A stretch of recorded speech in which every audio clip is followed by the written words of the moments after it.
कांग्रेस का IT cell दरअसल उसी टूलकिट इकोसिस्टम का हिस्सा है जिसमें अकेले वार करने की ताकत नहीं है और इसलिए ये झुंड बनाकर ही हमला करता है। फिर हमले का आधार चाहे कितना भी कमजोर हो, झूठे दावों और आरोपों के आधार पर संवैधानिक संस्थाओं के हेड से इस्तीफा मांग लेना तो इस इकोसिस्टम की गजब बेशर्मी है। अब देख लीजिए, कल राहुल गांधी की वोट चोरी वाली सो कॉल्ड हाइड्रोजन बम से आवाज तक नहीं निकली तो राहुल गांधी के फेलियर को दफनाने का काम इकोसिस्टम ने अपने हाथों में ले लिया।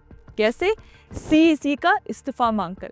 दरअसल इकोसिस्टम के हर चेंबर से सीईसी ज्ञानेश कुमार के इस्तीफे का शोर ही सुनाई दे रहा है। पूरे सुनियोजित तरीके से कांग्रेस आईटी सेल एक्टिवेट हो गया है और हिंदी, अंग्रेजी, बांग्ला, मराठी और कांग्रेसी भाषा में सीईसी का इस्तीफा मांग रहा है। शुरुआत हुई राहुल गांधी के बयानों से, जिसमें उन्होंने सीईसी ज्ञानेश कुमार पर मतदाता सूची से लोगों का नाम हटाने के घोटाले में शामिल लोगों को संरक्षण देने का आरोप लगाया। लेकिन सच क्या है? चुनाव आयोग ने तुरंत राहुल गांधी के आरोपों का खंडन किया और साफ कहा कि वोटर लिस्ट से वोटर का नाम ऑनलाइन किसी भी व्यक्ति द्वारा हटाया ही नहीं जा सकता। यानी आरोप पूरी तरह गलत और निराधार हैं। फिर भी देखिए कांग्रेस इकोसिस्टम का खेल। राहुल गांधी के बोलते ही सुप्रिया श्रीनेत एक्टिवेट हुई, बोली अगर ज्ञानेश कुमार में थोड़ी भी इज्जत है तो इस्तीफा दे। इसके बाद सो कॉल्ड न्यूट्रल जर्नलिस्ट और हिंदू देवी देवताओं पर तंज कसने वाली सबा नकवी भी कूद पड़ी।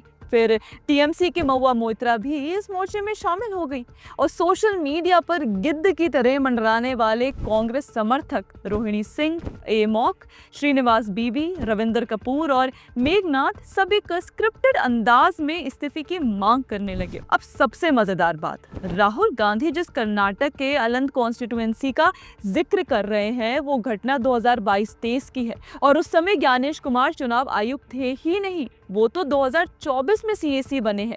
यानी कांग्रेस इकोसिस्टम उस इंसान पर आरोप मढ़ रहा है जिसका उस वक्त उस पद से कोई लेना देना ही नहीं था और फिर उसी झूठ के आधार पर झुंड इस्तीफे की मांग का ड्रामा कर रहा है।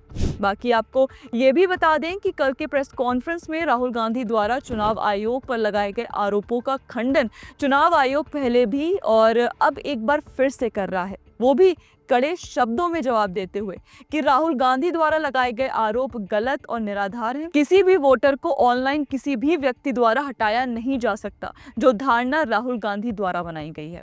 और जो ये कर्नाटक के अलंद कॉन्स्टिट्यूएंसी में वोटर लिस्ट से छेड़छानी को लेकर राहुल गांधी ने कल जो ये आंकड़े दिखाए, उनका भी चुनाव आयोग फैक्ट चेक कर चुकी है, जिस पर हमने द पैम्फलेट में एक वीडियो भी बनाया था, वो आप यहाँ देख सकते हैं।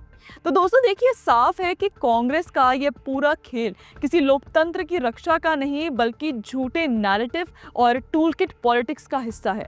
सवाल यही है, क्या राहुल गांधी और उनकी पूरी मंडली बार बार देश की संस्थाओं को बदनाम करके देश के नागरिकों के मन में देश की लोकतांत्रिक व्यवस्था पर अविश्वास फैलाने का काम नहीं कर रहे, या फिर ये सब केवल एक आगामी चुनाव हार को पहले से जस्टिफाई करने का बहाना है?